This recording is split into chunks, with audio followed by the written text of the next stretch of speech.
Hello, magandang hapon sa inyo lahat. So, meron tayong pag-uusapan. Actually, ipinasa sa akin to ni Sir Mike Go nung isang araw.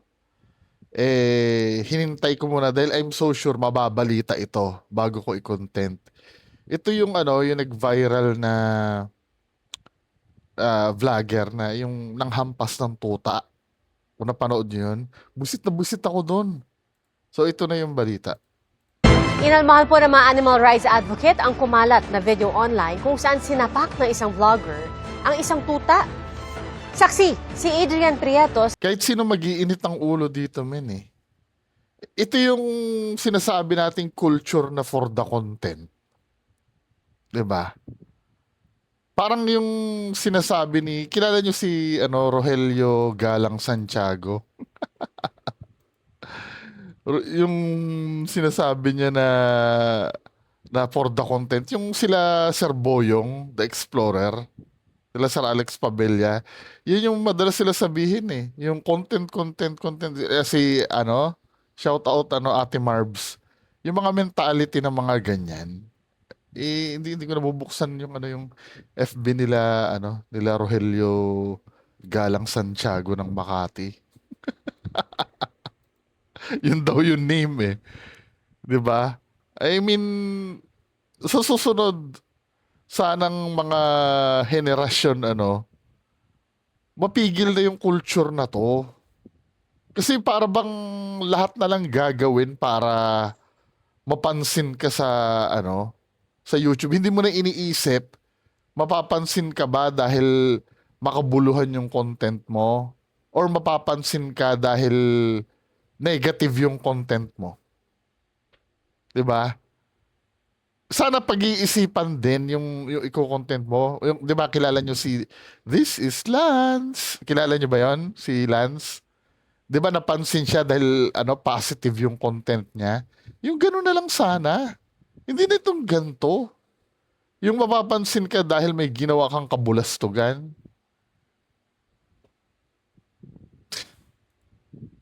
Ng GMA Regional TV. Guys, alam nyo ba ang English ng aso guys ay iro guys? Alam kong mali guys, pero ikaw ang aking pinili. Usap-usapan sa social media ang video ito ng isang vlogger na biglang sinapak ang hawak niyang tuta. Tumila po ng hayop na patuloy sa pag-iyak. Pero dumiretso lang sa pagbablog ang lalaki. Ang video niyan, umabot na sa ilang animal welfare advocates na kinundin Dapat talaga masampulan to eh. Anong kaya katwiran nyo? Pag yung mga mayayaman, yun na naman tayo, putang ina nyo, tigil nyo muna yung argument na ganyan. Pag mali, mali. Di ba? Ibang, ibang yun, ibang, kasi sometimes pag nasisitayan, ang hilig magturo ng iba eh. Ba't yung mga mayayaman?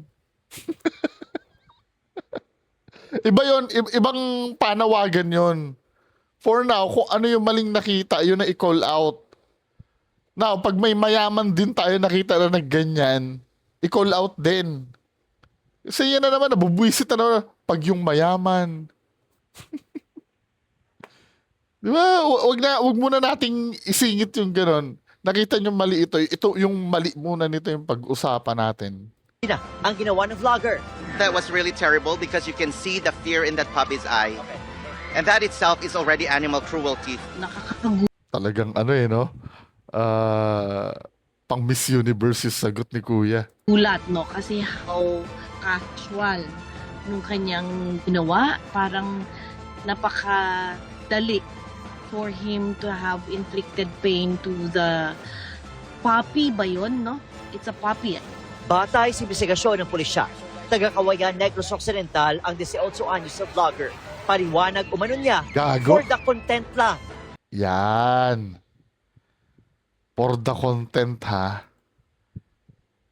Kaya kailangan talaga sa bagay may CICC na sasabihin ko sana dahil dahil meron ng sector para sa mga sa mga vlogger no. Dapat merong meron na nagre-regulate sa ganyan eh. may sariling komisyon na natututok na sa mga ganito. Kung hindi na tama yung kinokontent o hindi. Di ba? Nakakabwisit to, men. Di ba kumulo ang dugo nyo dito? Tayo sa investigasyon ng pulisya. Taga-Kawayan Negros Occidental ang 18 anyos na vlogger. Paliwanag umano niya, for the content lang ang kanyang ginawa sa tuta. Considering bago lang din siya na ganyan sa mga Considering bago lang siyang sumali sa ganyan, pag-vlog, ang sa kanya ay tripping-tripping lang para raw sana magpatawa naman. Paano matatawa yung tao doon? Taka ka ba? Yan. Lalo na pagkakapiranggot ng utak. Sorry ha.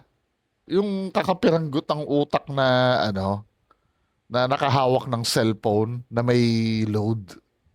Yan madalas gagawin. Gagawa ng paraan para makakuha ng atensyon sa maling paraan. Pwede sana, ginawa mo na lang since nasan ka ba? Nasa probinsya ka ba?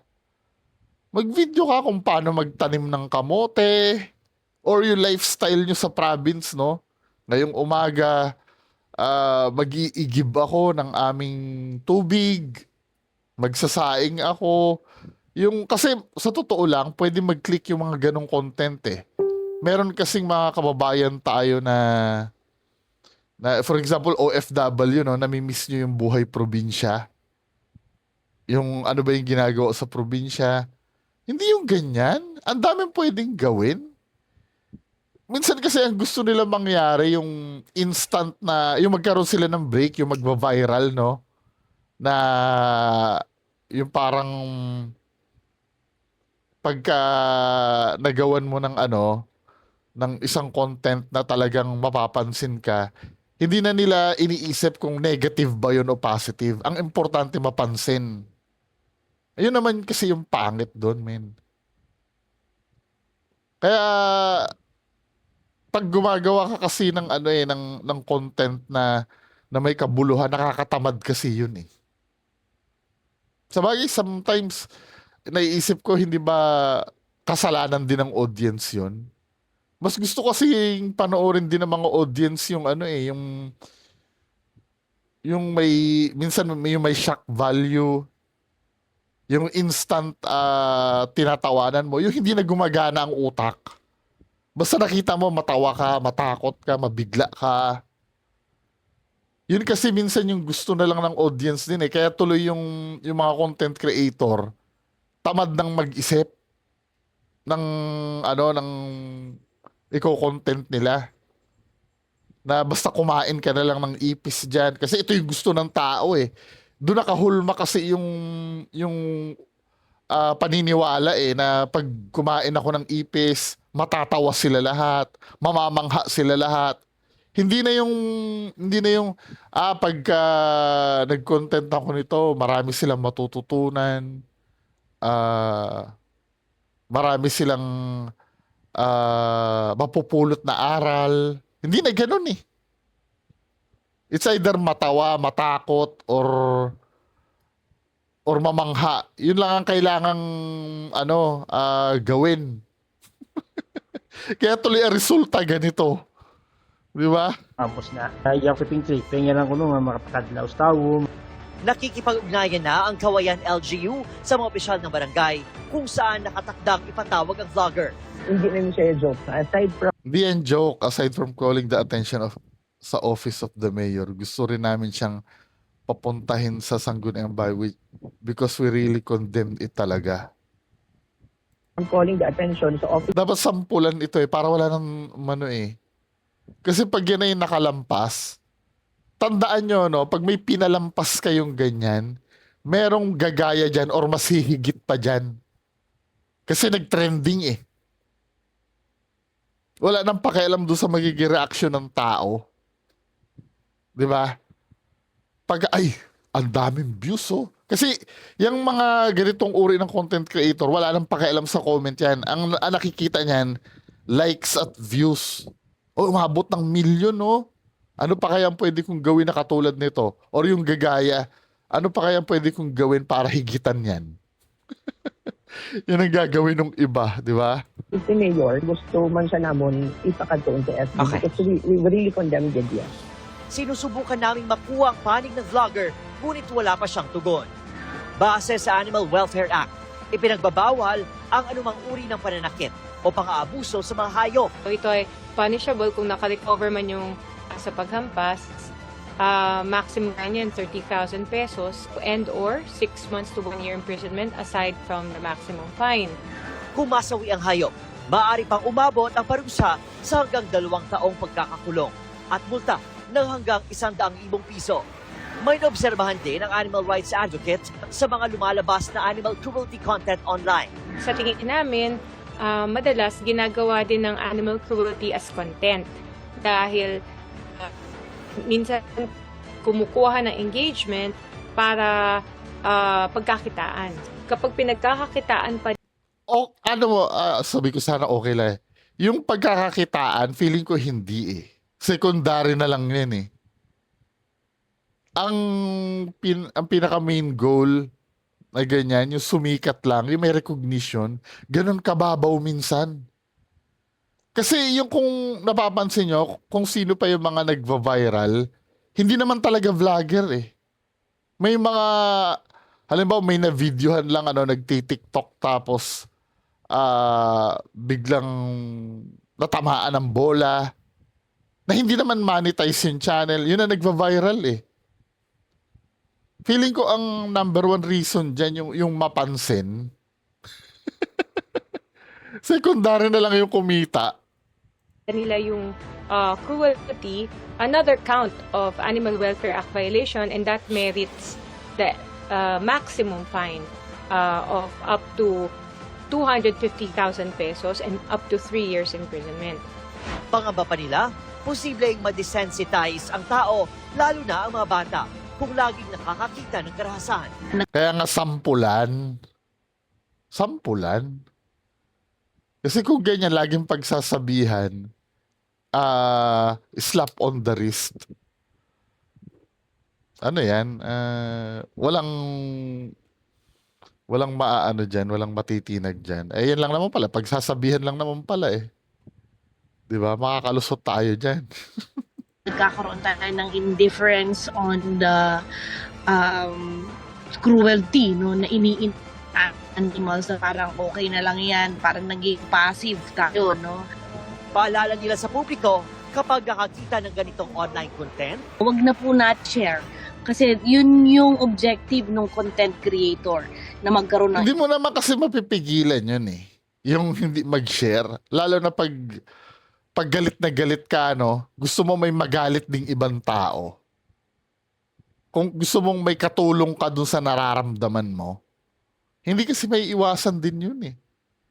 Ako nga minsan kahit may busit na busit akong content, lalo na kumakain ng ipis, sinishare ko eh. 'Di ba? Para may ibang tao ding magalit. dun sa nag-post ng video. And the best niyan, sampulan. 'Di ba? Yan ang magandang gawin. Lalo na yung government mismo. Tignan mo yung sa LTO. 'Di ba? Every time na may nakikitang violators talaga sinasampulan. I think panahon na para yung ibang organizations din ganon. engagement. ako si Aidan Pretos ng GMA Regional TV, ang inyong saksi. Ay, Diyos ko. Ano ba nangyayari sa Pilipinas? Wala nang magandang no? Anyway, mga kababayan ko, yan lang muna pag-uusapan natin ngayong hapon. Magandang hapon sa inyo lahat. Bye-bye.